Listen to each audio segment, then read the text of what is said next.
tombé amoureux de cet homme. Ils ont quitté leur femme pour un homme. Mon père est tombé amoureux d'un homme, donc il a décidé de tout quitter. J'ai découvert l'homosexualité de mon père à l'âge de 12 ans. Il me disait que c'était tonton et je lui ai demandé si c'était vraiment tonton ou si c'était son amoureux. Comment ont-elles vécu le coming out de leur père qu'elles croyaient pourtant bien connaître? Ça a été un choc. Je me suis effondrée complètement. J'avais vraiment l'impression de ne plus savoir où étaient les repères. J'ai des séquelles dans ma vie de femme. Pour moi, tous les hommes sont un peu homosexuels. J'ai envie de lui dire que derrière chaque hétéro, il n'y a pas un homosexuel. Alors il ne faut pas qu'elle se pose trop de questions.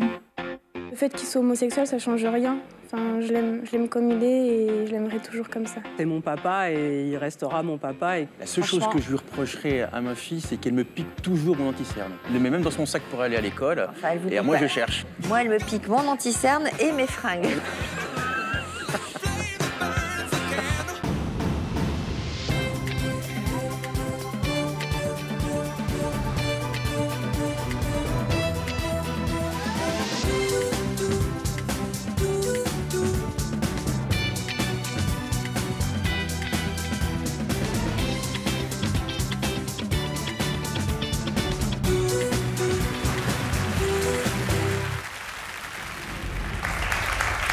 Bonjour à tous, merci de nous accueillir et merci à nos invités d'être présents sur ce plateau. Les femmes que je reçois aujourd'hui ont vécu la séparation de leurs parents comme un double cataclysme, car dans leur cas, leur père n'est pas parti pour une autre, mais pour un autre. Elles ont donc dû faire face à l'explosion de la cellule familiale, mais aussi au coming out de cet homme dont elles pensaient pourtant tout connaître. Mon père est parti pour un homme, c'est le thème de toute une histoire aujourd'hui. Et puis comme chaque jour, notre émission sera suivie de l'histoire continue. C'est Audrey qui reviendra nous donner de ses nouvelles. Mais d'abord, on va ouvrir la première partie de notre émission, l'envers du décor, et nous allons tout de suite commencer avec Amandine. Bonjour Amandine.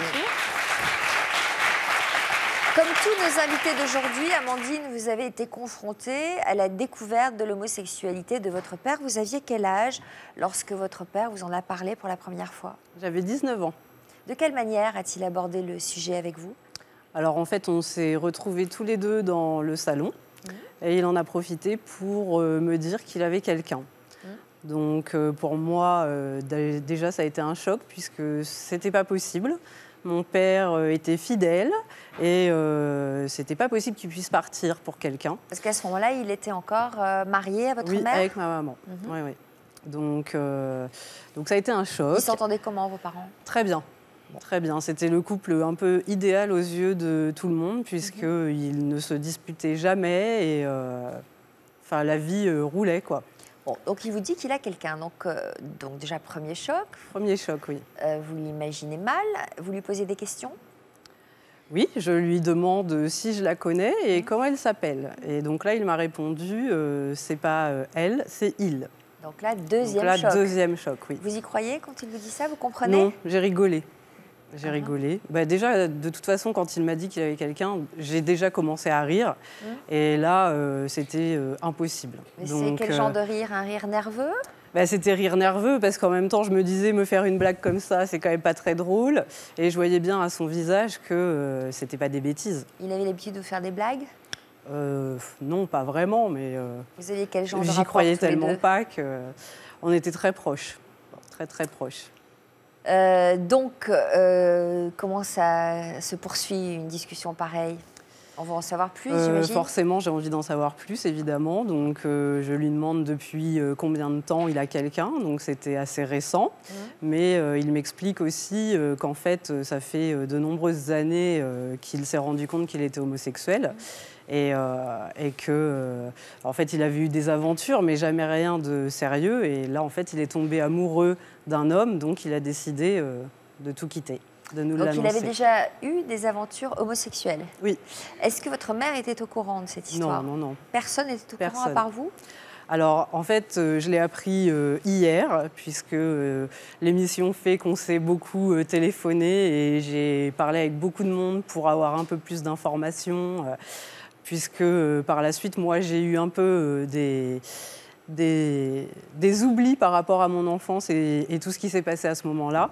Donc, en fait, il m'a expliqué que, justement, il en avait parlé à quelqu'un avant moi.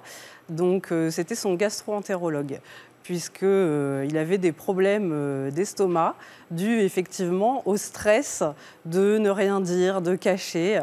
Et donc, il est allé voir un gastro-entérologue plusieurs fois. Et la dernière fois qu'il est allé le voir, celui-ci lui a dit « Mais vous n'avez pas des problèmes dans votre vie parce que c'est bizarre, vous n'avez pas de soucis de santé et pourtant vous avez mal à l'estomac, donc il doit y avoir quelque chose. » Et là, il a décidé de lui en parler. Et en fait, c'est ce gastro-entérologue qui a fait qu'il a réalisé qu'il devrait en parler. Et comme il est tombé amoureux, du coup, voilà, il a fait son coming out. Donc en fait, il somatisait, c'est pour ça qu'il avait mal à l'estomac. Ouais. Donc vous dites qu'avec votre mère, il formait un couple parfait. Il lui en a parlé tout de suite à votre mère Alors après vous en avoir je ne parlé m'en souviens pas et maman non plus, on ne sait plus exactement, mais il a dû lui dire soit le soir même, soit 2 jours après, mais bon, c'était dans la même période de toute façon. Bon. Comment votre mère a-t-elle réagi? Comment vous avez évolué par rapport à cette annonce? Maman, très mal, obligatoirement. Elle s'y attendait? Pas du tout? Non, pas du tout. Ah non, vraiment pas du tout. Elle avait l'impression qu'il était bien avec elle. Elle n'avait jamais senti... Mais c'était le cas. Encore aujourd'hui, il dit que c'est la seule femme de sa vie et que de toute façon, il l'aimera toujours. Au bout de combien de temps avez-vous fait la connaissance, vous, de la personne dont il est tombé amoureux? Quelques mois après. Plusieurs mois? Franchement, je vous dis, toute cette période, je l'ai effacée, entre guillemets. Ouais. Donc, je n'ai pas de date, je me souviens pas de... J'ai pas de notion de temps. Vous avez refusé de le rencontrer plus tôt? Je ne crois pas que ce soit moi qui ai refusé. C'est que, voilà, il fallait le temps aussi de digérer. Et, Comment votre relation avec votre père a-t-elle évolué? On est restés très, très proches. Malgré cette annonce. Ça a toujours été... Ah oui, moi, de toute façon, ça n'a pas du tout été un souci pour moi. C'est voilà, c'est mon papa et il restera mon papa, et qu'il soit homosexuel. Le fait qu'il le dise, j'ai bien senti que c'était un poids qu'il s'enlevait et qu'il était heureux. Donc, est-ce qu'il y a des non-dits encore entre vous qui vous fragilisent? C'est qu'en fait, moi... j'ai quelques séquelles de tout ça, même si je l'ai toujours bien pris et que ça se passe très bien, mais j'ai des séquelles dans ma vie de femme. Et ça, par contre, je ne peux pas vraiment en parler avec lui. Quel genre de séquelles? Il ne me prend pas au sérieux. Disons que pour moi, tous les hommes sont un peu homosexuels, donc c'est un peu compliqué tous les jours. Vous avez un petit ami? Oui. Et vous avez peur qu'il parte pour un autre? Oui. Vous en parlez avec lui? Oui. Vous nous raconterez tout à l'heure l'impact profond qu'a eu l'annonce de son homosexualité sur votre vie de femme. Mais il est temps à présent de saluer Yvonne, notre psychologue.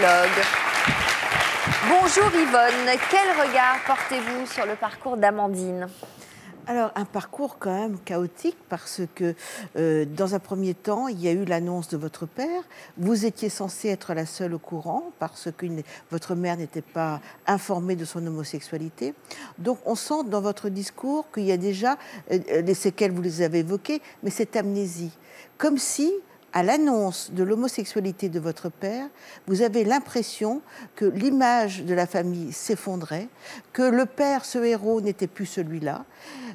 Tout s'effondrait, tous vos repères s'effondraient, et comme si tous les souvenirs de votre enfance étaient flous et mensongers. Oui, donc vous les avez zappés. Oui, c'est ça. Donc il y a eu comme ça une Est-ce que vous avez l'impression que qu'il a utilisé un peu cette image familiale parfaite pour se cacher derrière? Utiliser, je dirais pas ça, parce que je suis persuadée, et il me l'a dit, que de toute façon, quand il a rencontré maman, lui ne savait pas qu'il était homosexuel. Il s'en est rendu compte juste avant que mon frère naisse, en fait. Et donc, pour moi, ce n'était pas une façade, mais c'est vrai que pendant de nombreuses années, effectivement, il s'était rendu compte qu'il l'était et on n'a rien su. Donc... Néanmoins, cette annonce, je crois, a été bien vécue ultérieurement. Je crois que l'homosexualité de votre papa, vous l'assumez bien. Ça a ouvert une forme de grande tolérance. Le lien filial n'a pas changé. L'amour vis-à-vis de lui est toujours au rendez-vous. Mais les séquelles, c'est par rapport à votre orientation sexuelle. Dès lors qu'il y a l'annonce d'une homosexualité d'un parent, surtout du père, on se pose la question, mais s'il aime les hommes, quelle place, moi, ai-je pour lui? Je suis une fille. Donc il y a cette propension à éventuellement chercher une forme de masculinité pour tenter de lui plaire, mais ça c'est de nature inconsciente. Ensuite, effectivement, vous dites, et si tous les hommes avaient une face cachée et que cette face cachée, eh bien, dans cette face cachée, il y avait de l'homosexualité? Est-ce que je vais reproduire le même schéma? Est-ce qu'on va me quitter? Est-ce que mon conjoint va me quitter pour un autre homme? Est-ce que moi-même, je suis homosexuelle ou pas? Ah non, donc, ça, toutes je me pose pas la question, par contre. donc, c'est surtout par rapport à vos conjoints, Oui, ah oui, c'est uniquement ça. à vos partenaires. Donc, tout ça, c'est des séquelles qui nécessitent des réponses. En tout cas, vous évoquez des non-dits, et ça, c'est facile à lever. Il suffit que votre père vous en parle, ou que vous lui en parliez, pour que les choses se clarifient avec aisance. Oui, mais je lui en ai déjà parlé et en fait, à chaque fois que j'ai essayé de lui en parler, ça le fait sourire et c'est oh mais non. Tu te fais parce des que ça le idées, dérange. Oui, mais bien sûr. Non, mais là, le fait que je fasse l'émission, déjà, on a pu un petit peu en parler. Il paraît que quand on prépare cette émission, ça brasse beaucoup de choses. Hein. Ça fait déjà avancer pas mal de. Oui, oui, mais justement, là, il m'a dit déjà qu'effectivement, il pouvait comprendre, qu'il comprenait tout à fait. Donc voilà, déjà, on a avancé. On verra ça tout à l'heure. Mais d'abord, on va saluer Mélanie et Sébastien. Bonjour à tous les deux. Bonjour. Mélanie, vous avez aujourd'hui l'âge qu'avait Amandine quand elle a appris l'homosexualité de son papa. À quel âge avez-vous compris, vous, que votre père préférait les hommes? Vers 5 ans. À l'époque, vos parents vivaient déjà séparés, mais ils vivaient quasiment sur le même palier. Qu'est-ce qui avait attiré votre attention? Mais en fait, quand j'allais chez mon père il vivait avec un homme. Et il me disait que c'était tonton. Et je trouvais ça un petit peu bizarre de l'appeler comme ça. Et je lui ai demandé si c'était vraiment tonton ou si c'était son amoureux. Et là, il m'a répondu oui, qu'il aimait cet homme et que c'était son amoureux. Vous étiez très jeune lorsque vous avez saisi donc, cette relation qui liait votre père avec l'homme qui vivait avec lui. Qu'est-ce que ça a signifié pour vous, cette découverte? Vous n'aviez que 5 ans à l'époque. Oui. Ça s'est traduit comment pour vous? Moi, ça a été naturel parce que je l'ai connu tout le temps comme ça. Et le fait qu'il soit homosexuel, ça ne change rien. Enfin, je l'aime comme il est et je l'aimerai toujours comme ça. Est-ce que vous avez passé toute votre enfance auprès de votre père? Non, en fait, quand il a déménagé vers Montélimar, j'ai vécu avec ma mère. Puis après, je le voyais pendant les vacances. Et ça se passait très très bien. On avait une réelle complicité tout le temps. Est-ce qu'il y a un âge idéal, Yvonne, pour les enfants, hein, pour faire son coming out? Le plus tôt possible. Ouais. Et je dirais même quand l'enfant ne parle pas, ne serait-ce que le lui dire, tu sais, j'ai tendance à aimer les garçons, même si on a l'impression qu'ils ne comprennent pas, vous, ça vous libère, enfin, le père est libéré de ce poids, et on a l'impression qu'il l'a enregistré et que ça devient après totalement normal. Après, c'est métabolisé, après, c'est exprimé, après, on met des mots différents dessus, mais le plus tôt possible. La période la plus dangereuse, c'est quand même l'adolescence, mais le plus tôt possible est le mieux. Je voudrais juste rebondir sur ce que vous disiez tout à l'heure. Donc, depuis que Mélanie est née, en fait, à chaque fois que je la berçais, que je chantais des chansons, je racontais des petites comptines, effectivement, donc je lui parlais d'adulte en adulte, même si c'était un tout petit bébé de quelques mois, et je lui disais donc, que son papa est homosexuel et qu'il le cache actuellement parce que j'étais absolument persuadé qu'à cet âge-là, le cerveau pouvait imprimer donc, ce type d'information. Parce qu'au niveau du ressenti, un enfant, même s'il ne peut pas s'exprimer par la parole, parce qu'il n'a que l'écrit, il n'a que le ressenti, eh ben, le fait de le dire, donc ça me soulageait moi aussi, et je me sentais beaucoup mieux après. Alors, ça la calmait pas forcément. Ça veut dire que quand vous avez eu votre fille, vous saviez déjà que vous étiez homosexuel? Ah oui, moi depuis l'âge pubère, depuis l'adolescence. Et alors, comment vous la viviez, cette homosexualité? Cachée. Mais quand même, vous la viviez? Alors, j'ai eu des flirts avec des garçons donc à l'adolescence, principalement en période estivale, pendant les grandes vacances, parce que c'est sûr que ça facilite par rapport au quotidien classique. Hein. On est en vacances, on est à l'extérieur du foyer familial et on peut s'évader plus facilement. Mais sinon, donc, ce serait que pour le cacher aussi bien à la famille qu'aux amis, je sortais donc avec Pourquoi des vous filles. l'avez caché? Ça aurait été impensable dans votre entourage, pour votre entourage? Ben déjà, au niveau historique familial, j'avais un oncle qui était homosexuel et les échos n'étaient pas forcément très positifs. Donc oui, je n'avais pas très envie de souffrir par rapport à ça aussi. Et puis qu'est-ce qui s'est passé? Vous êtes tombé amoureux de la maman Oui, j'ai rencontré donc sa Mélanie. maman sur les bancs de la fac. Et effectivement, c'est vrai que le feeling, il a passé de suite. Hein. Et donc c'est une femme que vous avez désirée, que vous avez aimée. Oui, tout à fait. Mais vous le lui avez avoué à elle? Alors, je lui ai dit donc que Mélanie devait avoir 2 ans. Et, Vous lui avez dit quoi? en fait, donc, il y avait un sujet qui revenait souvent donc, sur le tapis, c'était le mariage, l'union. Alors pour moi, le mariage, c'était pas la prison, mais au niveau de mon ressenti, pas loin. Quand je dis, mais nous, si je me marie avec, c'est un engagement qui est relativement puissant quand même. Donc le retour en arrière, c'est quasiment pas possible.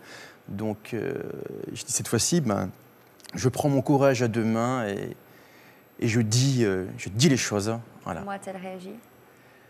Alors, sur le coup, elle a dit, je m'en doutais. Quelles questions vous êtes-vous posées concernant votre fille? Au moment de la séparation avec sa maman, aucune. En tout cas, je ne me suis pas posé de questions en disant est-ce qu'elle va mal ou bien le vivre. Elle avait quel âge? Elle avait 2 ans. 2 ans. Elle avait 2 ans, mais en fait, j'ai toujours communiqué avec Mélanie, même si je n'avais pas l'usage de la parole. Voilà, donc pour moi, c'était qu'une suite logique. Donc depuis toujours, vous vivez une relation très forte tous les deux et votre homosexualité, Sébastien, n'a en rien abîmé votre complicité, bien au contraire. Mon père, ma meilleure copine, c'est le titre du reportage que nous vous avons consacré.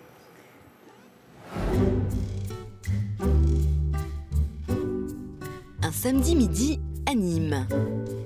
Donne-moi liste avec Mélanie, s'il te plaît. Mélanie, 18 ans, vit avec son père, Sébastien, depuis 5 ans. Tu coupes les tomates comme ça? Bah oui, tu veux que je te découpe comment? Allez, on y va. Après, toi. Mélanie était âgée de seulement 2 ans quand Sébastien a fait son coming out. Mais son homosexualité ne lui a jamais posé problème. Malgré quelques couacs liés à l'âge de Mélanie, leur relation est très fusionnelle. Des fois, on se dispute quand parce qu'on est en désaccord sur des sujets. Quand il me demande de ranger ma chambre. Ouais, je demande de ranger la chambre à peu près à chaque vacances scolaires. Donc une fois tous les 3 mois. Sinon, à part nos petites disputes, effectivement, on n'a vraiment pas à se plaindre au niveau de notre relation, quoi. On se pose pas de questions. Ah si, moi je m'en pose beaucoup. Mais bon, c'est normal, je suis un papa. Et elle a 18 ans. Direction le centre-ville pour un après-midi shopping. Une activité peu banale entre un père et sa fille. Bonjour. Bonjour. Bienvenue. Bah, faut voir porter, mais Ouais. je vais bien essayer. Bien sûr, t'as raison, entre en plus avec un collier, ça peut être super sympa. Et Sébastien a l'œil sur tout. T'es sûr que c'est pas trop court, ça? Non, bah, ça ira. Ça? Ouais. Bah oui. T'as bu ou quoi? Il ne laisse rien au hasard. Qu'est-ce que t'en penses? Bah, j'aime bien. Si, ça se rentre, parce que tu vas pas le laisser ça comme ça. Si. Ah bon, tu laisseras comme ça, toi? Bah oui. Comme ça, tu Bah, vois moi, quelqu'un non, mais dans bon. tu vois quelqu'un dans la rue comme ça, c'est bien. Ah bah... Tu dis rien. Si, un plouc. Voilà, donc c'est comme ça. Non, Bah si, mais ça va pas. je te dis que c'est comme ça. Je te Cette dis. fois-ci, c'est Mélanie qui aura le dernier mot. Il suffit de toute façon, sans ouvrir la bouche, juste de se regarder pour savoir ce qu'elle pense, ce qu'elle ressent, ce qu'elle a envie, ce qu'elle n'a pas envie. Il n'y a pas de sujet tabou, donc on peut tout aborder, on peut tout dire, on peut tout se dire. C'est un super papa. C'est le meilleur. J'ai pas droit à un bisou.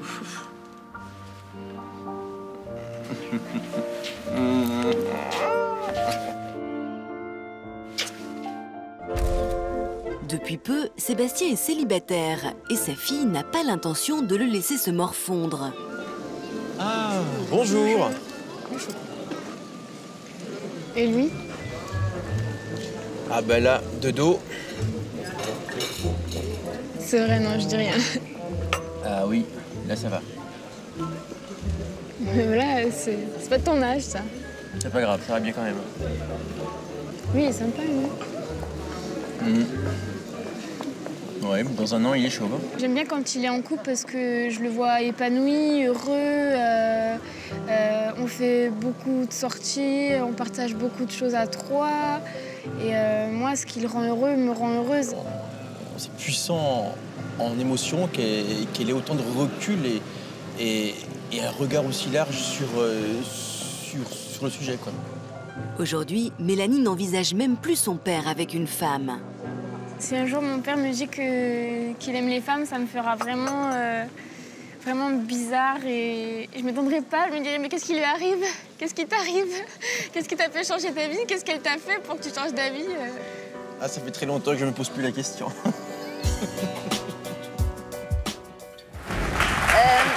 Juste avant de vous redonner la parole, une réaction d'Amandine. Est-ce que vous avez le même lien avec votre père? Le même lien, disons qu'on ne vit pas ensemble, donc forcément c'est différent, mais aller faire les boutiques, c'est vrai qu'avec un papa ordinaire, je vais dire, c'est moins facile. Avec papa, oui, aller faire les magasins, il est le premier partant. Quand j'étais jeune, on lui disait le mercredi, le samedi avec ma sœur, on va faire les magasins, il partait tout de suite. Mais par exemple, Mélanie, on ne sent pas que ça pose de problème. On sent que bien qu'il aime les hommes, il a quand même un regard sur vous. Oui. De père, d'homme, un regard masculin. Ouais. Hein? Oui? Oui. En quoi l'homosexualité de votre père vous rend-elle plus proche? On partage, on se dit tout. Toutes les choses que je pourrais dire à ma maman et que j'ose pas trop lui dire, je le dis à mon papa parce que je sais qu'il est toujours là. À quel âge vous êtes retourné vivre chez votre père? Vers 13 ans, à 13 ans. C'est vous qui l'aviez souhaité? Oui, j'ai demandé à aller vivre chez mon père. Il a fallu que le juge tranche. Ouais, tout à fait. Est-ce que le juge a été surpris que vous formuliez cette demande? Oui, parce que c'est vrai qu'il a été quand même assez surpris. Et aussi, il m'a posé la question, est-ce que ça te gêne que ton papa soit homosexuel? Et moi, je lui ai répondu que c'est sa question qui me dérangeait, parce que je trouvais que ça n'avait rien à voir. Bonne réponse. Qu'est-ce que vous pensez de cette jolie formule, Yvonne? Je trouve ça merveilleux et je trouve que la relation de Sébastien avec sa fille est une relation de paternité extraordinaire. C'est une relation fluide, aimante et surtout ce qu'on sent, c'est que vous savez fort bien, Sébastien, souligner et réveiller et éveiller la féminité chez votre fille. Donc c'est sûr qu'elle n'aura pas de problème. Elle n'aura pas de problème de séduction, voilà. De séduction avec l'amour d'un papa pareil. Et je crois que c'est là où on voit que l'homosexualité, c'est un tabou qu'il faut faire tomber, c'est que la paternité est aussi présente et aussi forte chez un homosexuel que chez un hétérosexuel. Et vous en êtes la preuve. Ah, mais il n'a aucun souci avec les garçons, hein, c'est sûr et certain. Il y a un petit copain en plus, et vous l'acceptez? Oui, bien sûr. Tout à fait, oui. Qui vient à la maison, il n'y a pas de souci. Hein. Dany, bonjour Dany. Bonjour. Que vous inspire le témoignage de Mélanie et de Sébastien?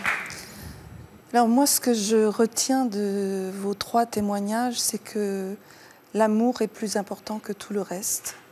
Et que lorsqu'on a l'impression qu'on va perdre l'amour de son père, on est capable de faire énormément de choses pour le récupérer.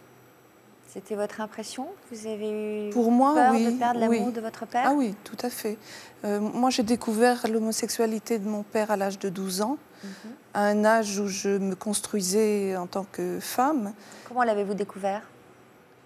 Par déduction, toute seule. C'est-à-dire que mes parents se sont séparés et je ne savais pas pourquoi.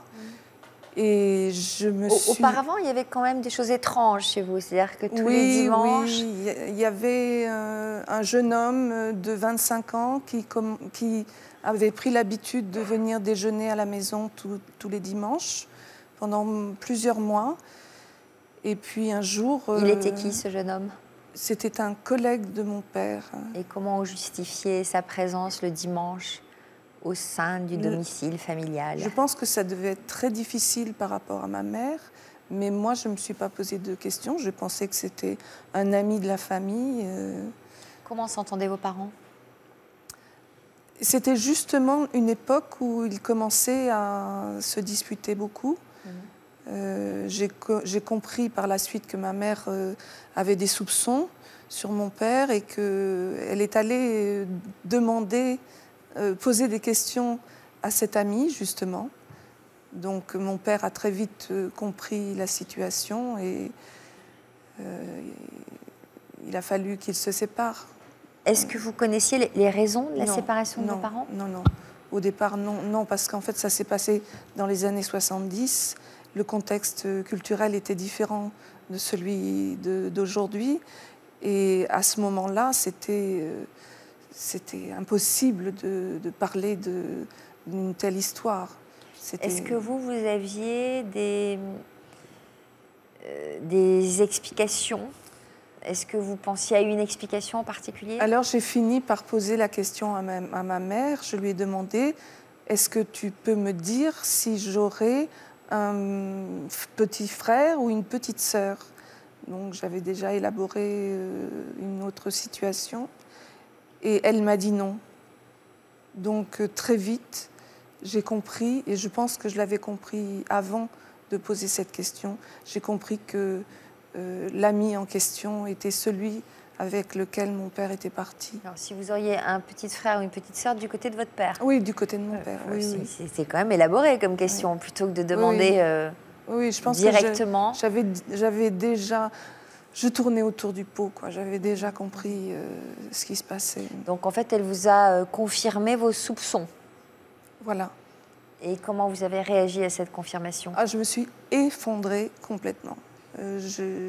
J'avais vraiment l'impression de ne plus exister, de ne plus savoir où étaient les repères, de ne plus connaître la vérité. J'étais paumée, complètement paumée. Est-ce que vous avez continué à voir votre père? On se voyait au moment des vacances scolaires, mais ça restait un tabou. Vous n'en parliez pas? Non, on n'en parlait pas du tout. Vous n'avez pas cherché à lui poser de questions, à lui demander des explications? Non, c'était vécu comme une sorte de honte. Est-ce qu'il avait conscience de votre mal-être? Oui, je pense qu'il le voyait. Et mon adolescence s'est passée à essayer de le récupérer, à essayer de le rejoindre.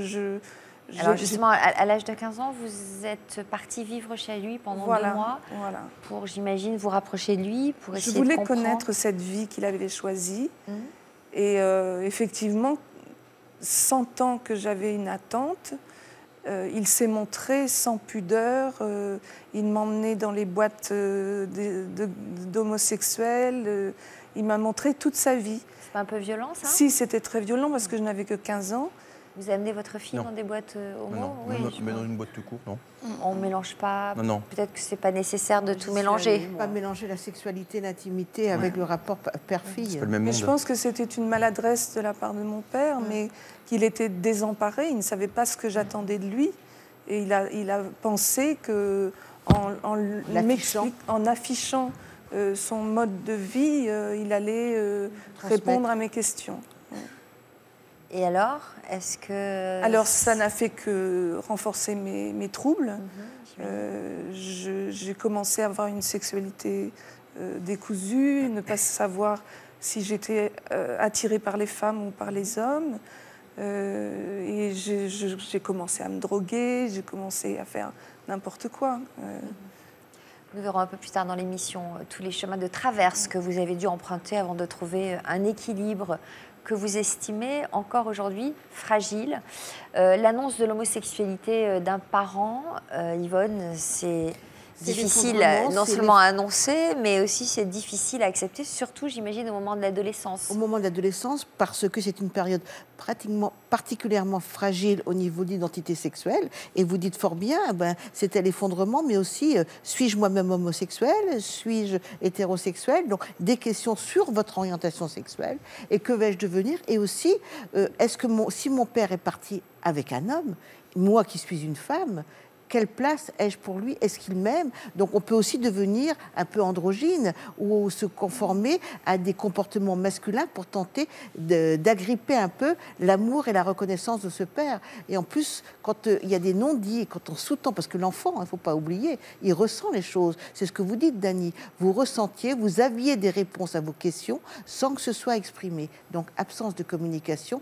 Et ça ronge terriblement. Je veux dire que c'est nuisible, c'est comme une toxine et vous n'arrivez pas à vous construire. Donc, plus que l'homosexualité, c'est les non-dits qui fragilisent. Alors, nous découvrirons la suite des témoignages passionnants de nos invités. Ce sera juste après ces quelques bandes annonces. Comme nos invités, vous pouvez nous raconter votre histoire. Votre conjoint a toujours été très dépensier ou au contraire très économe et vous ne supportez plus la situation. Votre compagnon ou votre compagne est accro au jeu d'argent et vous ne savez plus quoi faire pour lui venir en aide. Cela crée des tensions dans votre couple. Votre conjoint a contracté de nombreux crédits dans votre dos. Aujourd'hui séparés, vous êtes criblés de dettes par sa faute. À cause de votre rapport compliqué à l'argent, votre conjoint a fini par vous quitter.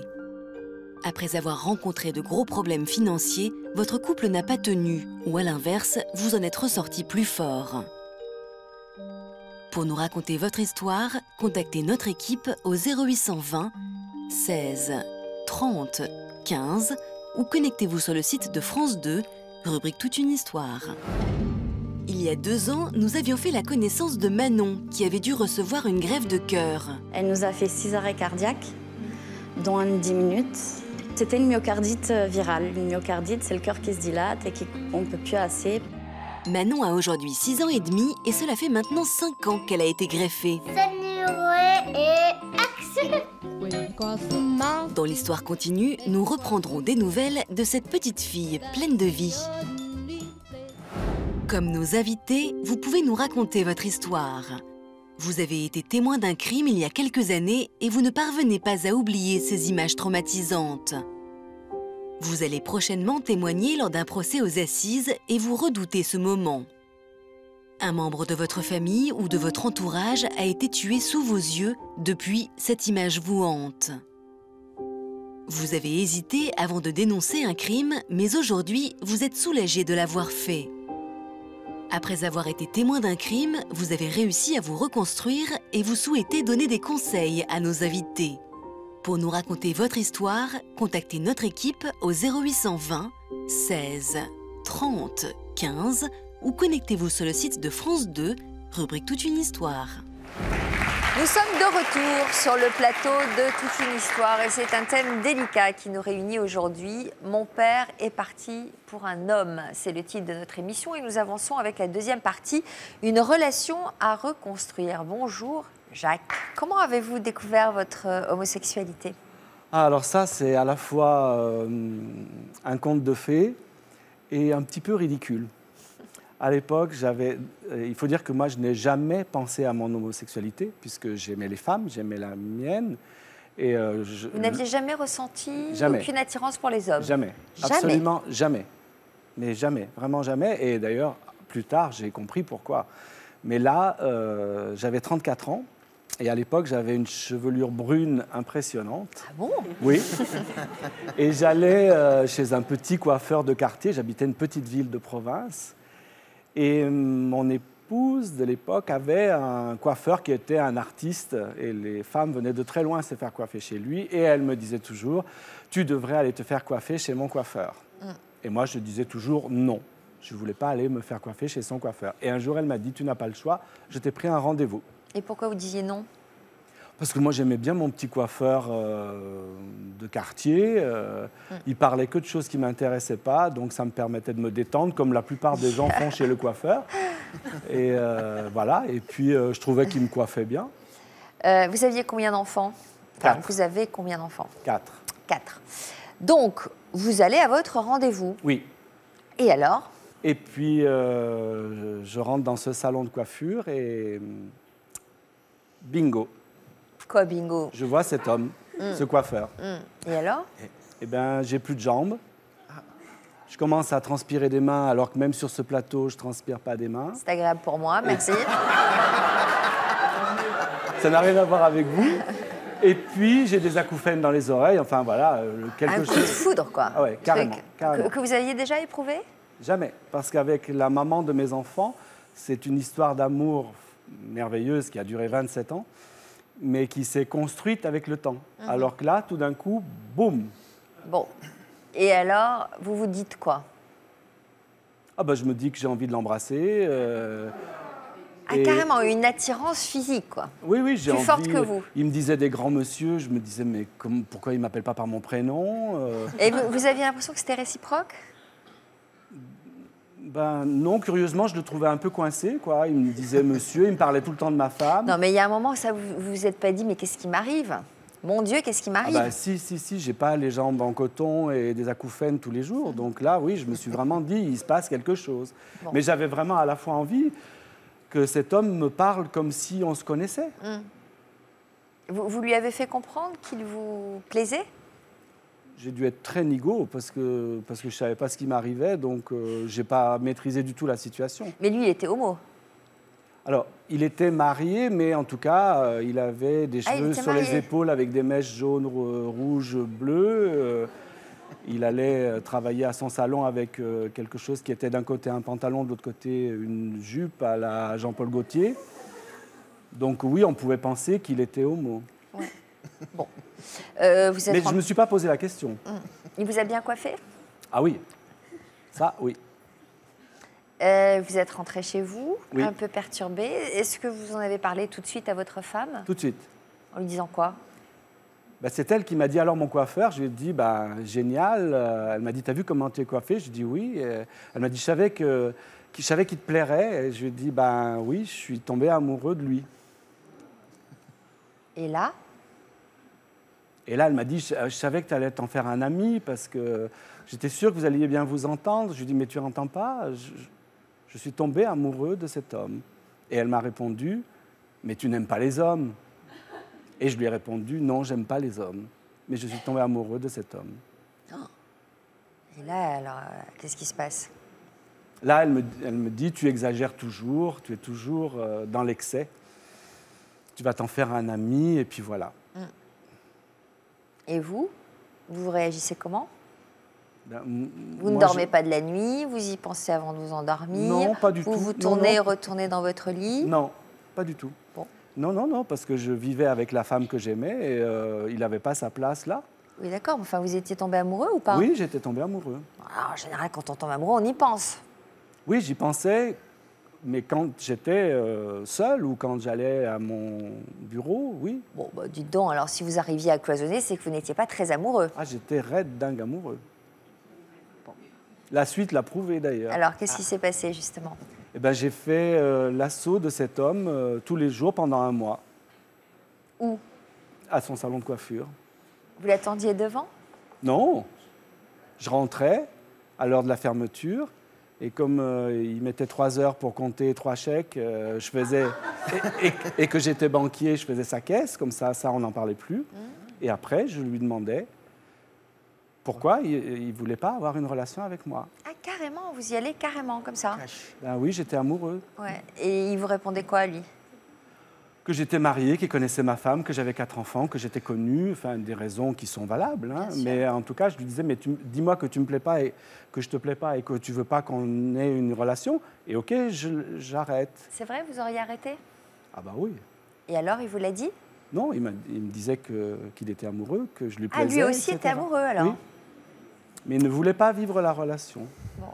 J'imagine que ça a dû poser quand même un problème entre vous, avec votre femme, parce Oui, que vous sauf- sachant amoureux de quelqu'un d'autre, c'est difficile de maintenir une relation sereine. Sauf que dans la première conversation, quand je lui ai dit que j'étais tombé amoureux de son coiffeur, je lui ai dit aussi dans la phrase suivante que c'était elle que j'aimais, que c'était avec elle que je voulais vivre.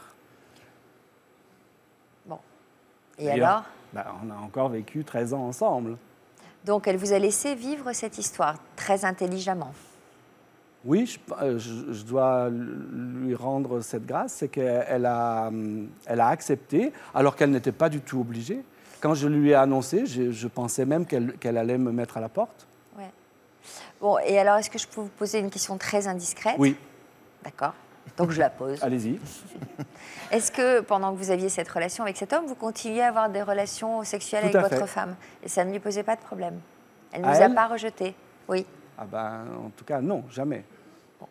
Cette relation avec votre coiffeur a duré longtemps? 9 mois. Le temps d'une grossesse. C'est vous qui le dites. Et puis, qu'est-ce qui Mais s'est nous n'avons passé? pas eu d'enfant. Qu'est-ce qui s'est passé?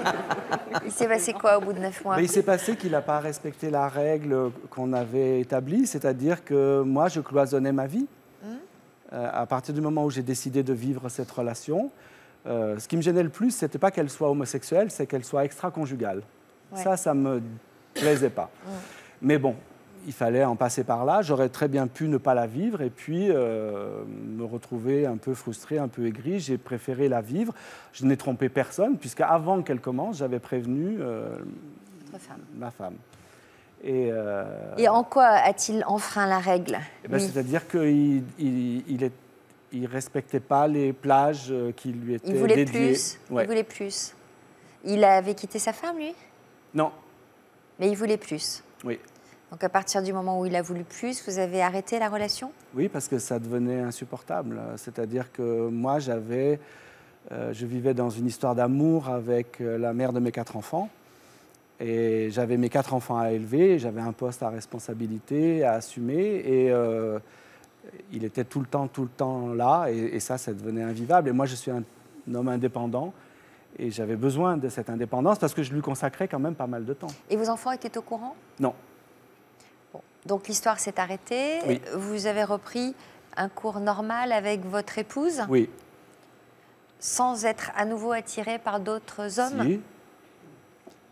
Bien sûr. Donc là, alors à ce moment-là, vous vous êtes dit quand même, Oui, parce que là, vous vous êtes rendu compte que vous étiez homosexuel quand même. Oui, il a fallu que je découvre à 34 ans, 35 ans, quel homosexuel j'étais. Donc, à partir de là, vous avez eu d'autres relations extra-conjugales? Oui. En parlant à votre femme? Oui. À chaque fois? Oui. Et elle a accepté à chaque fois? Chaque fois. Jusqu'au jour où elle m'a dit, écoute, tu peux continuer, mais je préfère que tu m'en parles pas. Je comprends. Est-ce qu'elle, de son côté, avait des relations extra-conjugales? Joker. C'est sa vie, c'est pas la mienne. D'accord. Ok. Donc ça a duré combien de temps, cette situation? Ça a duré encore 13 ans. Et puis? Et puis, suite à une mutation, nous avons déménagé. Et on s'est retrouvés pour mon travail dans une belle propriété sur la Côte d'Azur. Et là, j'ai senti que notre couple ne fonctionnait plus. C'est-à-dire que chez la maman de mes enfants, il y avait un désir d'une semi-retraite, quelque chose comme ça, alors qu'on n'en avait pas l'âge. Et moi, j'avais toujours envie de rencontrer des gens. Pas les mêmes envies, pas les mêmes attentes? Non, donc il fallait... Et là, j'ai commencé à souffrir parce que je me suis rendu compte que notre histoire allait devoir s'arrêter. Vous en avez parlé, tous les deux? Oui. Vous avez pris une décision d'adulte, ensemble?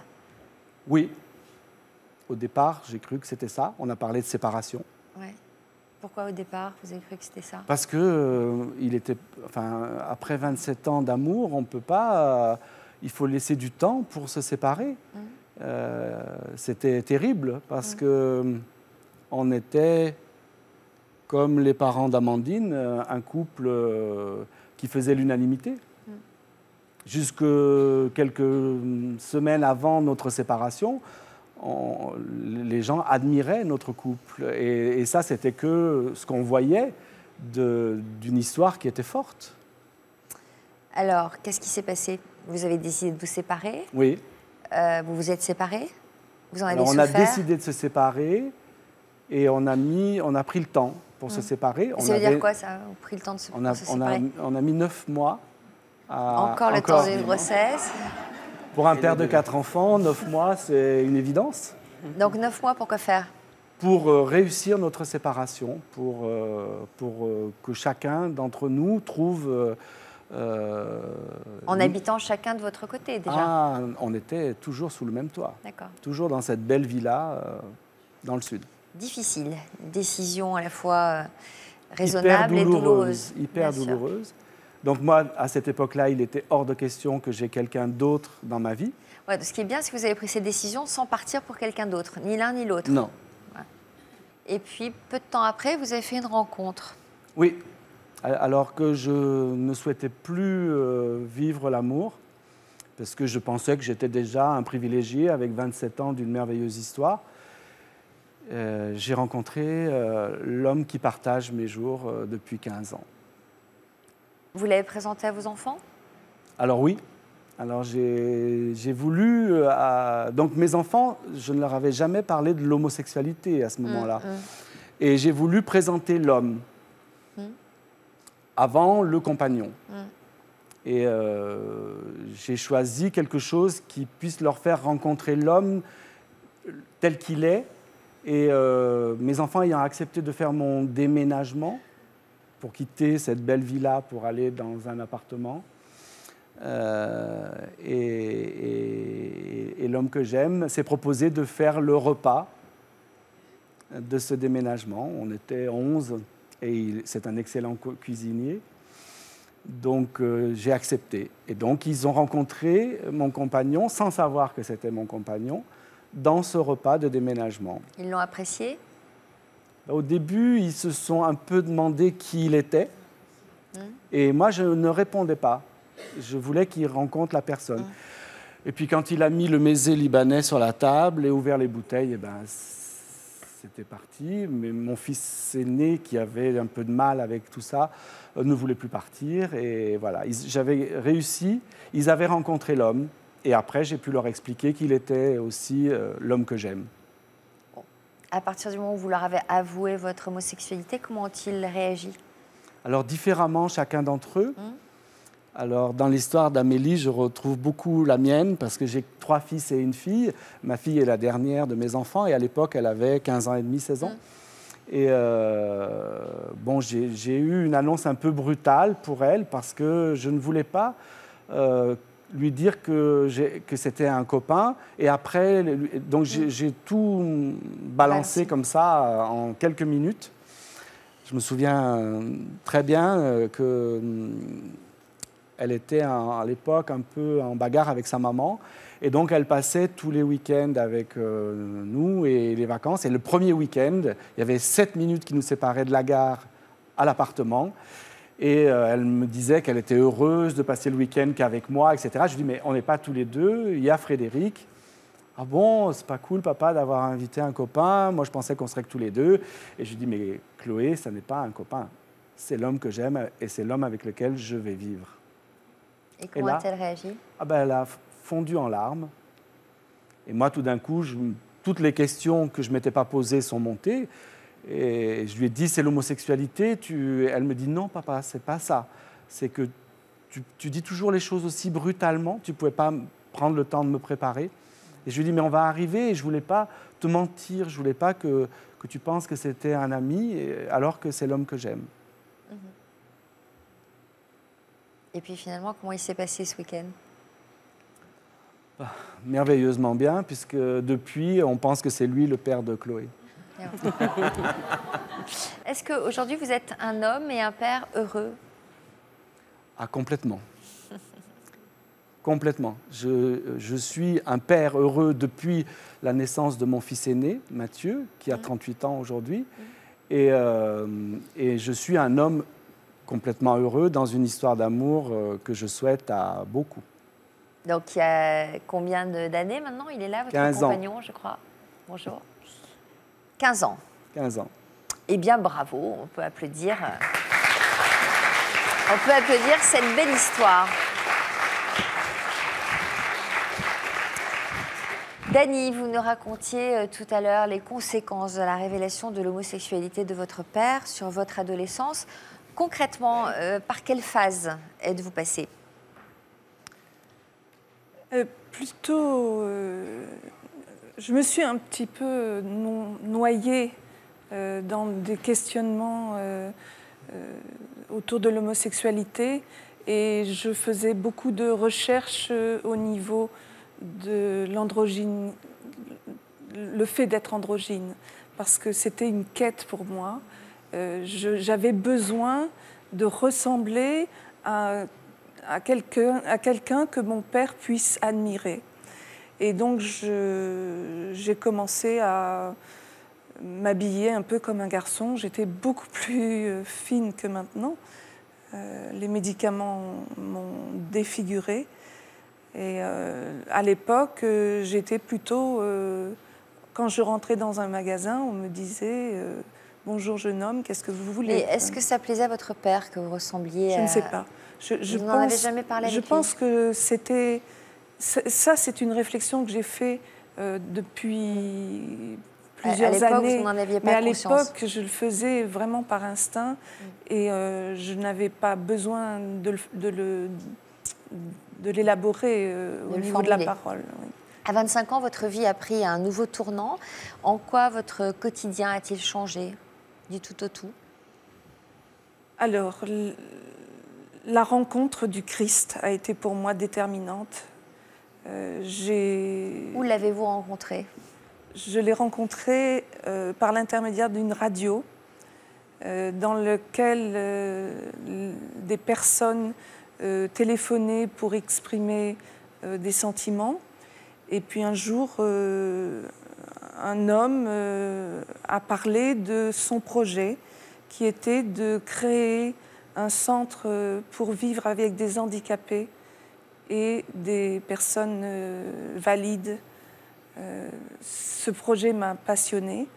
J'ai téléphoné à la radio, j'ai essayé de rencontrer cet homme. Et quand je l'ai rencontré, au lieu de me parler de son projet, il m'a parlé de son lien avec son Dieu, de son amour pour le Christ. Et à ce moment-là, je me suis dit, mais s'il en parle, c'est qu'il est vivant. Donc j'ai besoin de le rencontrer. Et en quelque sorte, j'ai convoqué Dieu à un rendez-vous. Dieu comme substitut de votre père? Si vous voulez. Dieu le Père. Dieu le Père, oui. Oui, oui, tout à fait. Donc vous êtes allé le rencontrer pendant 10 ans Alors, au contact de... j'ai vécu 10 ans très proche d'une communauté de dominicaines. Et ça a été mon salut parce que je me suis reconstruite. Et en fait, à cette époque-là, je voulais devenir religieuse. Mais on m'a fait comprendre très vite que j'étais peut-être en train de fuir l'idée du mariage. Oui, et puis l'idée d'une sexualité. D'une sexualité. Du coup, là, vous ne posiez plus la question de savoir si vous étiez attiré par les hommes ou par les femmes. Ça, c'est vrai. C'est tout à fait vrai. Et il a fallu que je fasse une psychanalyse pour comprendre les mécanismes de mon inconscient et pour comprendre que j'avais très peur de rencontrer un autre homme homosexuel. Vous étiez en lien avec votre père à l'époque? Oui, je continuais de le voir, mais on était devenus très proches. Beaucoup de complicité, beaucoup d'affection. Plus de dialogue. Vous avez réussi à lui poser des questions, à vider, à crever tous ces tabous? On n'a jamais parlé de ça. De ça, non. On le savait, on savait les choses, mais on n'arrivait pas à avoir un dialogue. Alors, je pense qu'il y avait beaucoup trop de souffrance de part et d'autre. Vous étiez depuis 10 ans auprès des sœurs dominicaines quand vous avez fait la rencontre de votre futur époux. Voilà, force de me dire que je n'étais pas faite pour devenir religieuse, j'ai accepté l'idée de peut-être rencontrer un homme. Et effectivement, dans les 2 mois, j'ai rencontré mon mari. Mais comment? Par des amis. C'était au cours d'une fête de la musique au mois de juin. Et ça s'est passé très bien pendant quelques années. Et petit à petit, j'ai vu revenir mes fantômes. J'ai toujours soupçonné mon mari d'avoir des relations avec d'autres homosexuels. Voilà. Et c'est le cas? Je ne saurais jamais. Et vous vivez toujours avec votre mari? Oui, oui. C'est vraiment... Et votre papa est toujours en vie? Non, mon père est décédé depuis 15 ans. Avant que vous ne rencontriez cet homme? Oui. Non. Non. Il est décédé 2 ans après mon mariage. D'accord. Alors donc, je constate que vous êtes encore prisonnière de votre histoire. Yvonne, comment peut-on aider Dany? Alors, il y a plusieurs choses dans l'histoire de Dany. Il y a d'une part une sensation, quand on vous écoute, d'être encore dans une forme d'irréalité, comme si ces repères étaient une quête de père. Vous aviez perdu vos repères, mais là, vous cherchez Dieu le Père, vous cherchez des tuteurs pour tenter de vous donner des réponses à vos non-dits. Comme vous n'en avez pas eu, comme ça n'a jamais été verbalisé, c'est vrai que d'un point de vue fantasmatique, il y a une forme d'errance encore chez vous, et vous projetez sur votre époux des angoisses qui sont les vôtres. Parce qu'il peut avoir des attitudes à tantinet féminines sans pour autant être homosexuel. Mais je crois que ça a été un tel traumatisme chez vous que vous les voyez un petit peu partout. Donc, et vous avez très peur de reproduire le schéma. Et il y a en plus... Juste, pardon, oui. Comment il réagit? Vous en parlez avec lui de ça? Avec mon mari? Oui. Oui, il le sait. Et comment il réagit quand vous lui faites part de vos soupçons? Ben, il me reporte... il me renvoie à mon histoire et il me dit que c'est à cause de mon histoire que je le vois comme ça. Oui, il a raison. Oui. Il ne m'en veut pas, il voit bien qu'il y a de la souffrance dans tout ça et que c'est plus fort que moi.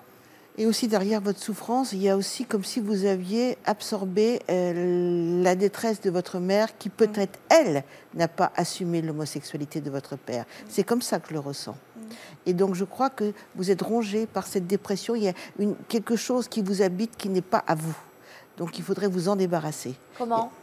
Alors, je crois que, bon, vous avez fait une psychanalyse, mais je crois plus vous ancrer dans des choses, plus des choses concrètes, et plus finalement être dans des réalités positives. Et arrêter de trop tourner en boucle autour de l'homosexualité et autour de l'homosexualité de votre père. Vous n'aurez pas de réponse, il est décédé. Effectivement, vous avez évoqué la notion du pardon, ok, c'est dit. Ouais. Alors, j'ai fait autre chose de mon côté pour essayer de sortir de cet enfer. Oui. J'ai écrit un livre pour revisiter mon histoire, pour avoir une manière de dire à mon père tout ce que je n'ai pas pu lui dire. Et donc, j'espère que cette manière de procéder pourra me donner une issue. Mais je n'en suis pas encore sortie, c'est sûr. Oui, et puis peut-être aussi cette histoire, c'est une manière de dire un petit peu aux yeux de tous que vous assumez votre histoire. Parce que derrière votre dépression, il y a aussi une forme de honte par rapport à tout ça. Oui. Et cette honte, c'est quand même ce qu'on appelle la vitrine de la culpabilité. Qu'ai-je fait pour que mon père soit parti avec un autre homme? Vous n'êtes pas coupable. Et ça, il y a une petite fille en vous qui est quand même blessée. Mais la femme adulte doit finalement un petit peu se réparer. Peut-être vous bercer un peu plus, prendre soin de vous, je ne sais pas. C'est très difficile, vous savez, Sophie, d'essayer de recouvrir des pensées négatives comme cela, mais on peut toujours y arriver avec un recentrage sur soi et en ne s'agrippant plus à l'impossible. S'il y a eu des non-dits qui faisaient partie du passé, eh bien, on les écrit, on les dit et on les oublie. Très bien. Amandine. Est-ce une crainte que vous partagez aussi? Oui, est-ce que vous vous reconnaissez dans ce témoignage? Oui, tout à fait. Ben, pour la crainte, oui, c'est exactement ça. Par contre, là où je suis étonnée, c'est qu'on n'a pas du tout le même vécu, le même... Vous n'êtes pas allée chez les dominicaines, vous? Ah non. Qu'est-ce non, que j'y ai pensé, mais c'était avant, donc... Non, mais vous nous disiez tout à l'heure que vous aviez toujours peur aussi que les hommes que vous aimez. Ah oui, mais ça, oui, mais après, on n'a pas eu hommes. du tout le même ressenti. Enfin, moi, j'ai pas eu de problème avec l'homosexualité de papa. Est-ce que ça a eu une incidence sur les choix amoureux que vous avez oui, par eus? contre, oui. Après, moi, j'ai des séquelles à ce niveau-là, c'est-à-dire que comment les choisissez-vous? souvent, alors ça, c'est pareil. Hein, sur le coup, je m'en rendais pas compte. J'ai fait un travail sur moi pour essayer de comprendre, d'analyser. Et je pense qu'en fait, je choisissais inconsciemment des hommes peut-être un petit peu plus machos, un peu plus virils, limite homophobes ou homophobes, pour avoir, entre guillemets, la tranquillité, en fait. Sauf que du coup, j'étais malheureuse. Oui, parce que vous ne deviez pas le supporter qu'il soit homophobe. Alors déjà qu'il soit homophobe, c'est très difficile étant donné que j'adore mon papa. Donc les entendre parler, c'était insupportable. Et puis en plus, il me rendait malheureuse après en tant que femme.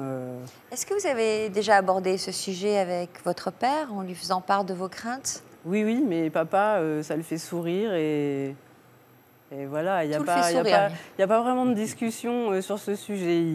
Il a eu du mal à comprendre qu'il y ait des répercussions sur ma vie. Pourquoi êtes-vous là aujourd'hui? Pourquoi avez-vous souhaité témoigner?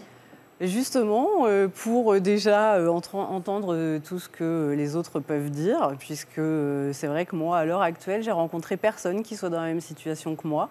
Donc, à part mes frères et sœurs, mais qui n'ont pas le même ressenti que moi, c'est difficile d'en parler. Après, forcément, dans la famille, même si on en parle, ce n'est pas non plus le sujet de tous les jours.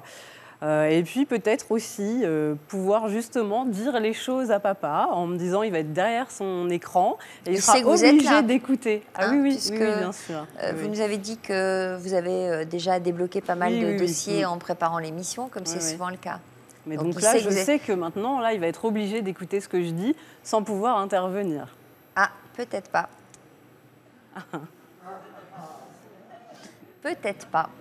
Peut-être qu'il va quand même pouvoir intervenir. Oui, je m'en doutais. Vous doutiez de quoi? Parce que je le connais tellement bien. Vous doutez de quoi? Qu'il allait venir. Vous croyez qu'il est là? Ouais, je pense. Vous vous trompez complètement. C'est vrai? Ouais. Ou alors il a un message, ou je sais pas. Voilà, non, on va lui demander s'il a un message. Merci d'accueillir Guy.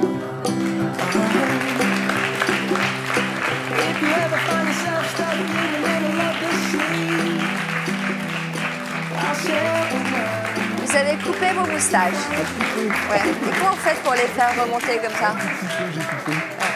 Allez-y. Je m'en doutais que t'allais venir.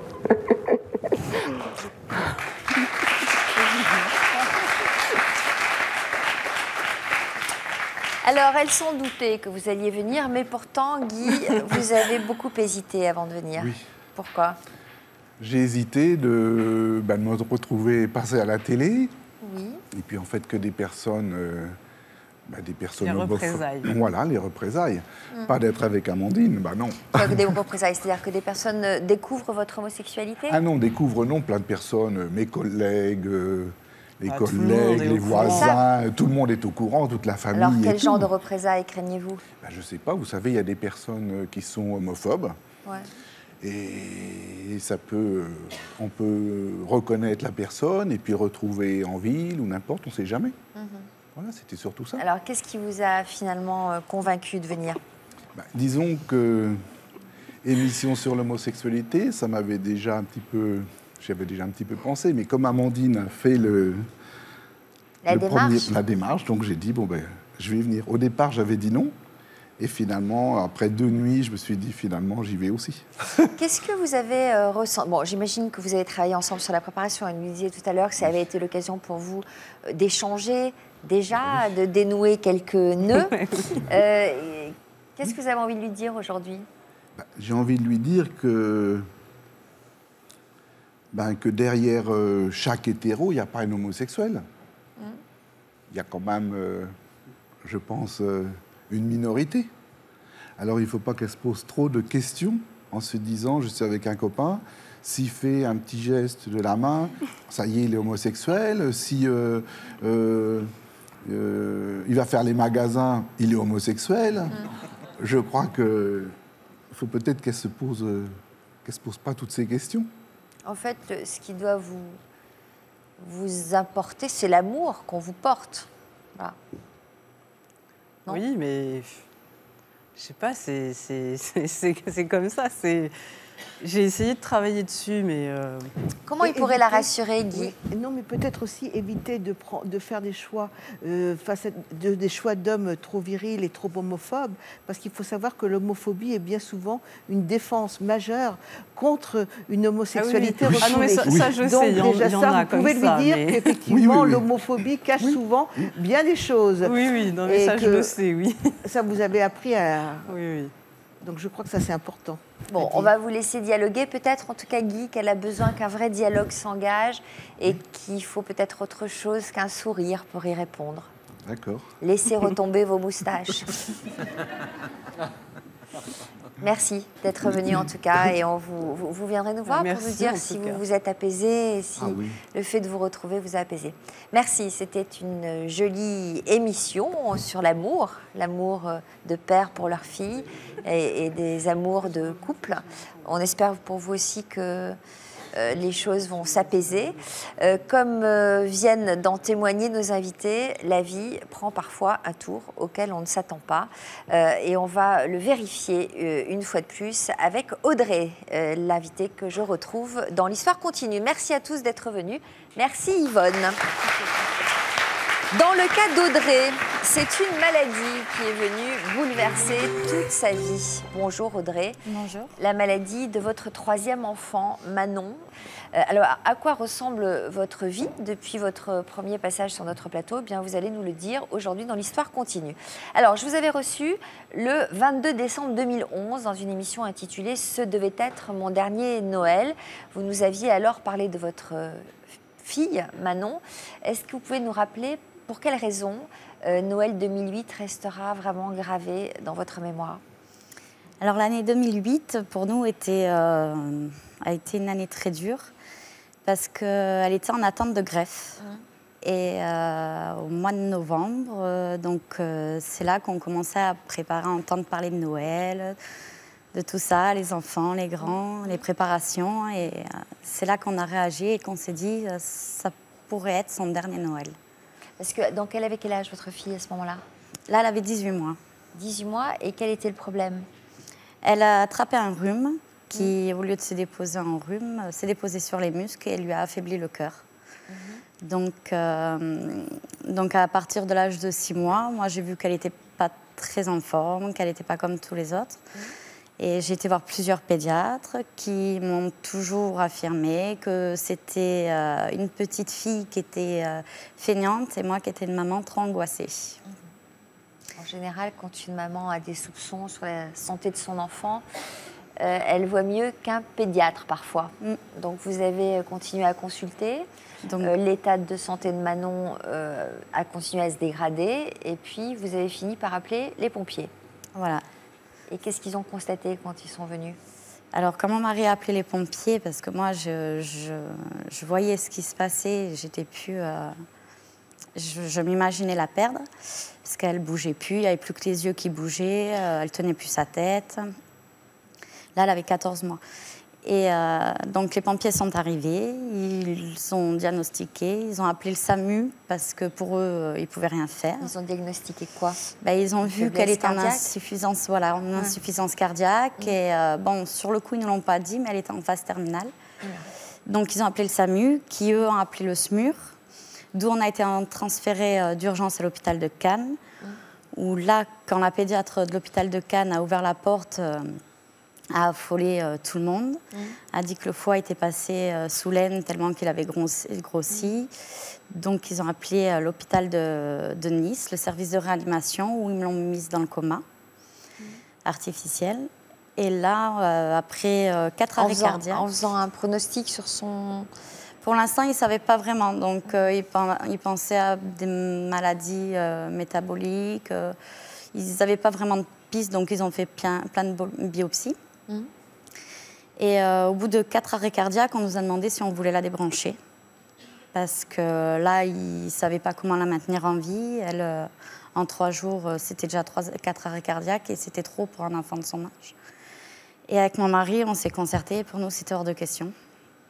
On voulait tout tenter, quitte à pas savoir ce qui allait suivre, mais bon, voilà, pour nous, c'était pas possible, quoi. C'était encore l'instinct qui me disait, non, on va trouver une solution. Donc là, ils nous ont transférés sur l'hôpital de Marseille, à la Timone, où on a rencontré des gens merveilleux. Et ils nous ont parlé d'une assistante qui pourrait maintenir Manon en vie en attente d'une greffe. Et donc là, c'est là qu'on nous a commencé à nous parler de la greffe. Donc il fallait encore trouver un donneur. Ouais. Donc une assistance, ça veut dire qu'elle allait être reliée à une machine, j'imagine? Voilà, elle avait un cœur artificiel, extracorporel. En plus, c'était un essai parce qu'il n'y avait pas eu encore d'enfants branchés à ça en France. De cet âge-là? Voilà, de cet âge-là. Alors, le coup de fil tant attendu est finalement arrivé et votre fille a pu subir une greffe du cœur. Elle n'avait alors que 18 mois. Et ce Noël 2008 a finalement été l'un des plus beaux. 3 ans plus tard, lorsque vous étiez venu sur notre plateau, c'est avec beaucoup d'émotion que vous nous aviez raconté votre combat. Depuis, Manon a encore grandi. Où en est votre petite famille aujourd'hui? La réponse, tout de suite, en images.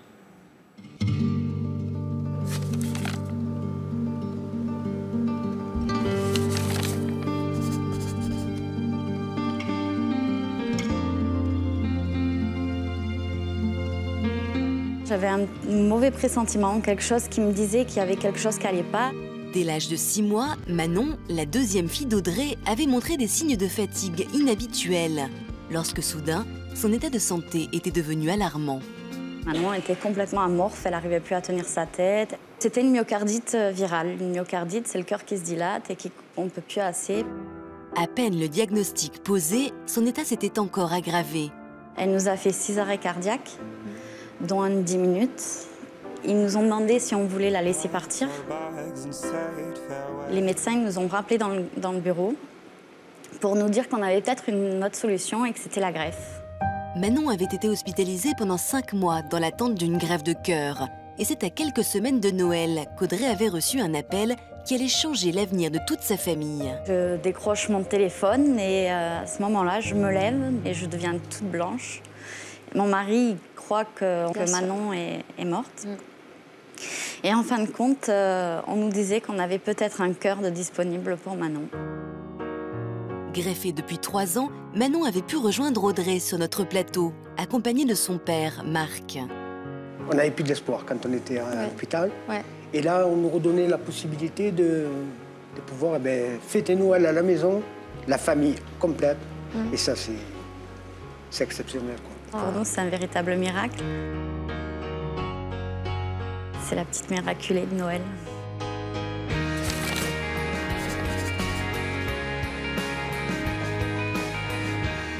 Deux ans après l'émission, Audrey a de bonnes nouvelles concernant sa petite Manon. Manon est devenue une petite fille très coquine, très espiègle. Elle est rentrée en CP. Elle aime beaucoup l'école. Elle joue avec tous les petits-enfants. Elle a trouvé sa place et comme si rien ne s'était passé pour elle. Mère de 3 enfants, Audrey se souvient du combat mené en famille autour de Manon. La greffe de Manon avait suspendu la vie de tout le monde. Quand je suis venue sur le plateau, on essayait de reconstruire une vie de famille, entre guillemets, normale. D'avoir une routine, d'emmener ses enfants à l'école. Manon reste néanmoins fragile. Elle a un traitement à vie pour éviter un rejet de son cœur greffé, ce qui angoisse toujours ses parents. On vit constamment avec cette épée de Damoclès au-dessus de sa tête. Alors on essaye toujours de vivre le jour, les moments présents, tout ce qu'on peut vivre avec elle. À l'approche de Noël, une date symbolique, Audrey veut offrir à sa fille un moment inoubliable. Pour les 5 ans de la greffe de Manon, on a voulu lui réaliser un rêve, c'est de rencontrer le Père Noël. Alors ce que j'attends de cette journée, c'est déjà un moment de complicité tous ensemble et de voir des étoiles dans les yeux de ma fille.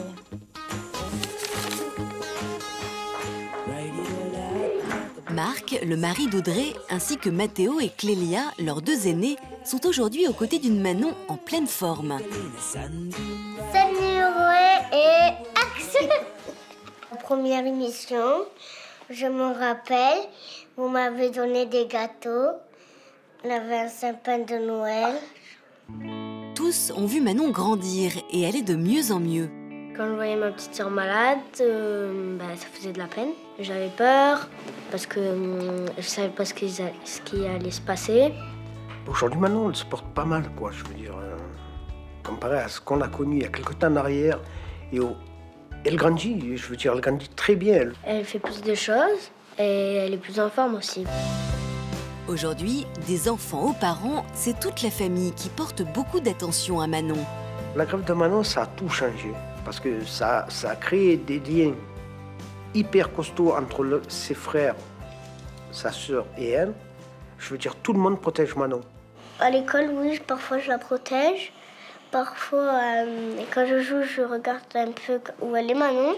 Quand elle est avec ses copines, je ne vais pas la voir pour lui dire ça va, pour pas l'embêter, pour qu'elle puisse profiter de la récréation.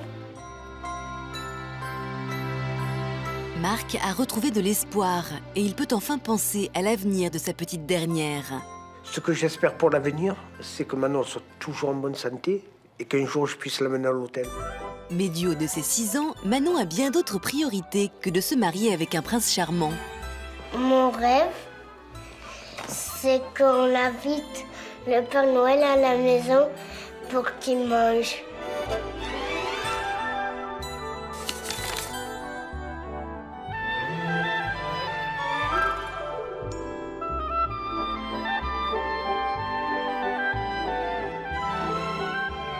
C'est à Paris que nous retrouvons Marc, Audrey et leurs 3 enfants qui ne savent pas encore pourquoi ils ont fait le voyage depuis le Tarn. Alors, vous êtes content d'être arrivé à Paris? Ouais. Qu'est-ce que vous voulez faire?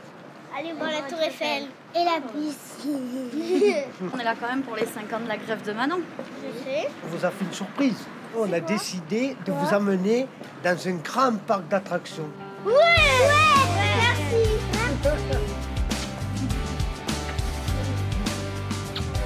Après un long voyage, il est temps d'aller se reposer, car la journée du lendemain promet d'être bien chargée. T'as vu l'hôtel? C'est un hôtel de princesse. Waouh! On voit que des...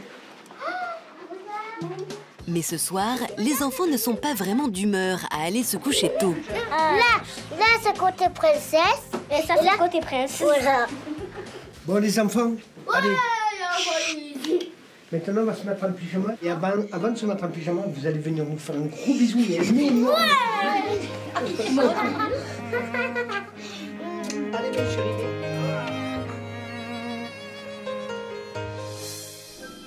Après une bonne nuit de sommeil, le grand jour est enfin arrivé pour les enfants.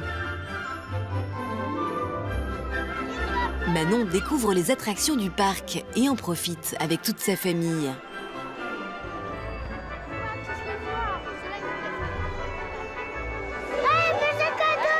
Il pêche un cadeau, t'as vu?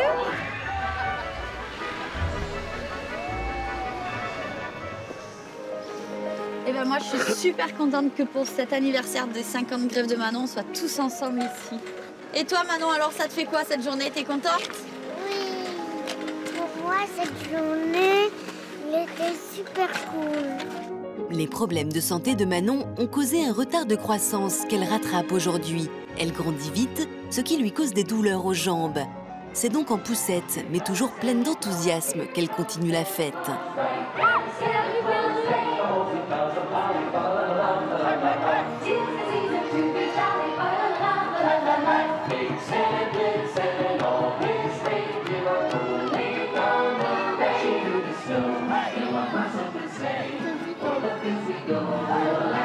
Marc et Audrey ont voulu offrir une journée magique à Manon. Et pour finir en beauté, ils s'apprêtent à réaliser l'un des rêves de leur petite fille. La maison du Père Noël. Regardez. Ah, bah bien. Allez, vas-y. Tu l'as vu? Bonjour. Venez les enfants, venez. Quand je vais passer à la maison pour vous apporter vos cadeaux, vous restez bien à dormir comme d'habitude, même si on se connaît maintenant, d'accord? Tu me promets? Tu me promets aussi? D'accord. T'es contente d'avoir vu ton Père Noël depuis le temps que tu voulais le voir, hein? Tu vas encore lui faire un dernier petit câlin, hein? Allez, vas-y.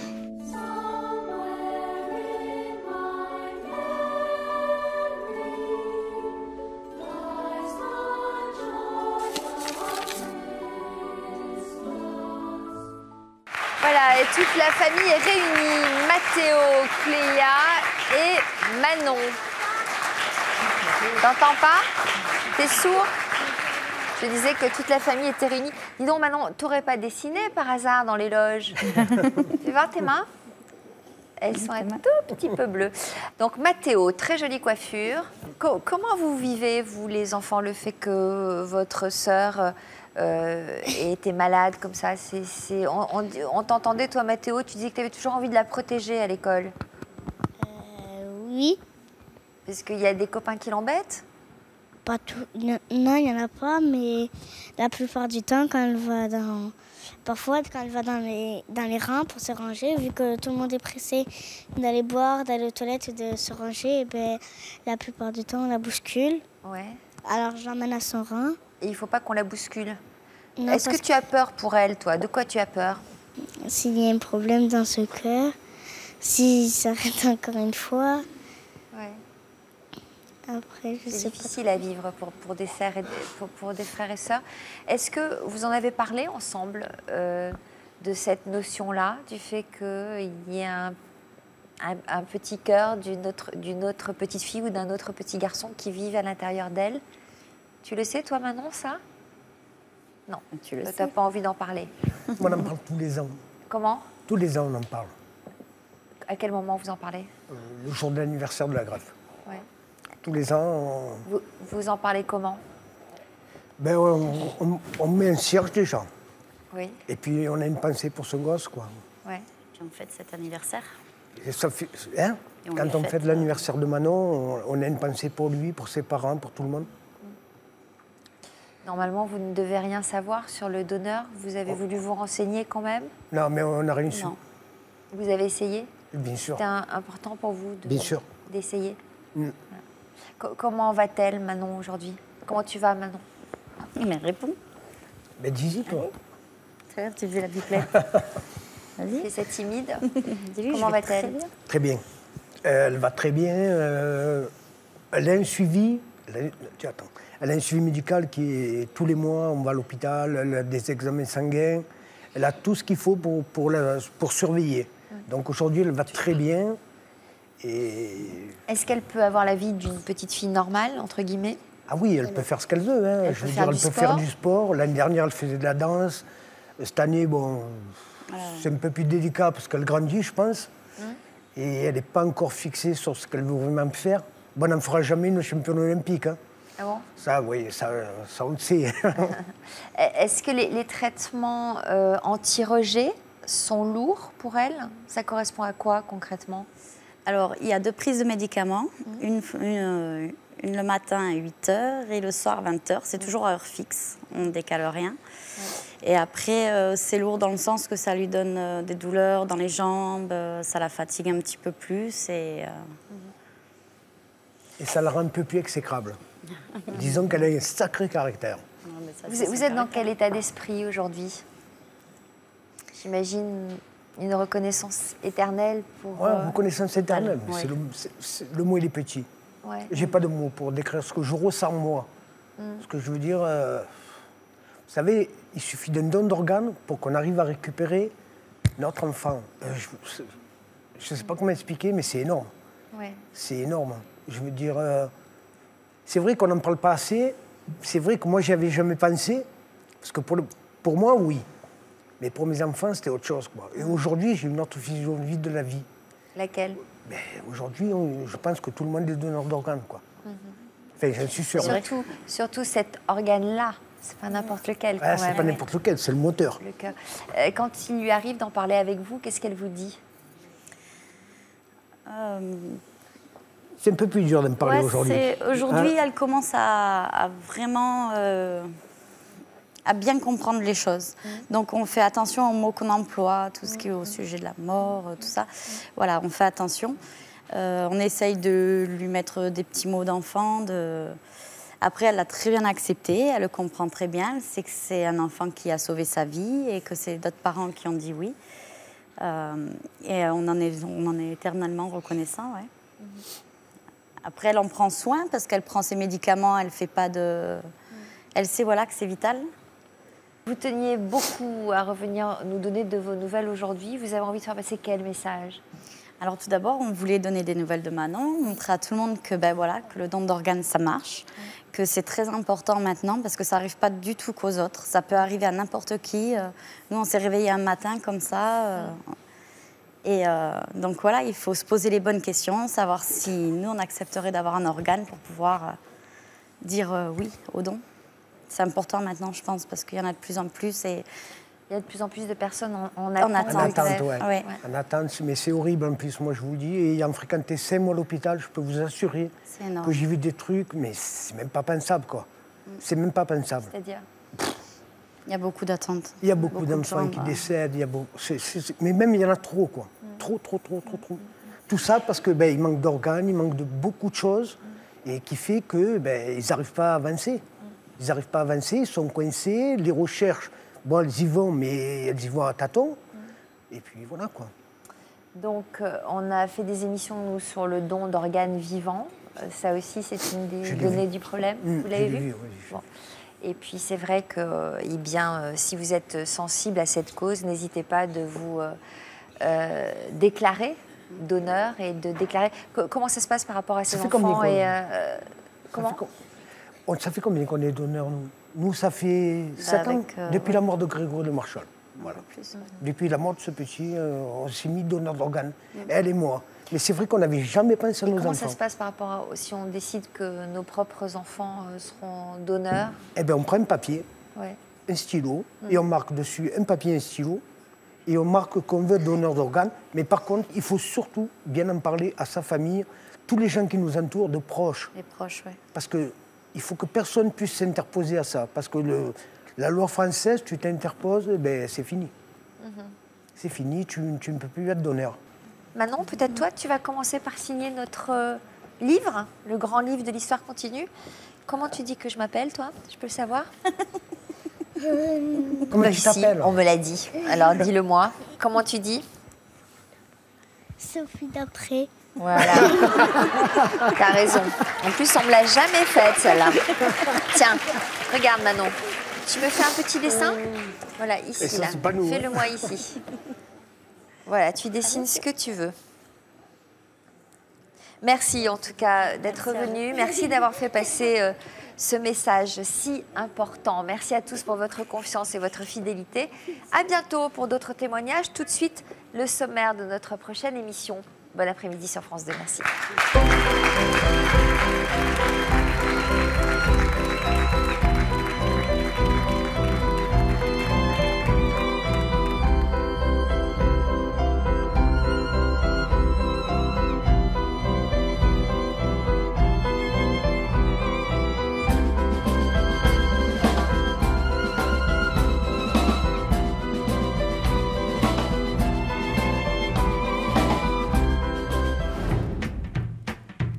Aucune ressemblance, je dirais que c'est l'exemple type de ma sœur et moi-même. Notre look, notre façon de penser, notre façon de vivre. Ils ont les mêmes parents et pourtant tout les oppose. Oui, je suis coquette et ma sœur ne l'est pas du tout. En général, ils me disent « c'est ta sœur, waouh, qu'est-ce qu'elle est différente de toi ?» Elle parle fort, elle... toujours à faire des blagues, à raconter des histoires drôles. Je suis pas drôle. Mais comment peuvent-ils être aussi différents? Elle commençait à se maquiller, moi je jouais encore à la poupée ou aux petites voitures, voilà. Elle travaille dans le milieu de la finance, moi je travaille avec des enfants. Elle a des habits en fourrure. Elle a 5 lapins, et moi les lapins je les porte. Je sais pas marcher avec des talons, je sais pas. Ça par exemple, c'est... Bah, dites donc, vous parlez hautement de mes chaussures. Et pourtant, malgré ce mélange des genres, ils sont fusionnels. C'est ma moitié. C'est peut-être l'opposé, mais c'est la personne sans qui je peux pas vivre aujourd'hui. Driving home to a one-man house, still counting years, still counting years.